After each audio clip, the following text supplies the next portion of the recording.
আসসালামু আলাইকুম। নতুন এক তথ্য জানা গেল গ্রামের রিপোর্টে। মোহাম্মদ রুকন মিয়া দীর্ঘদিনের রাজনীতিবিদ।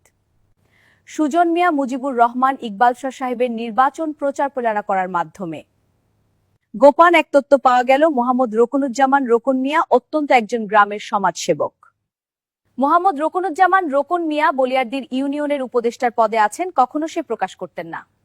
কিন্তু যোগাযোগ মাধ্যমে জানা গেল নাহাদে ইউনিয়নের সম্মানিত উপদেষ্টা একজন সৎ পরিশ্রমীও জনগণের কল্যাণে নিবেদিত মানুষ। তিনি সব সময় এলাকার উন্নয়ন, মানুষের সুখ দুঃখের খোঁজ খবর এবং মোহাম্মদ রোকনুজ্জামান রোকন মিয়া সমাজের কল্যাণে কাজ করে যাচ্ছেন।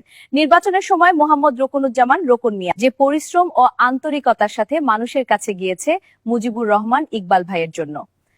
রোকনুজ্জামান রোকন মিয়া প্রত্যেকটা মানুষের দ্বারে দ্বারে ভোট চাইছেন এবং সকলের কাছে দোয়া চাইছে। সত্যি ইউনিয়নের একজন উপদেষ্টা যেভাবে নিঃস্বার্থভাবে কাজগুলো করেছেন নির্বাচনের সময় সত্যি প্রশংসনীয়।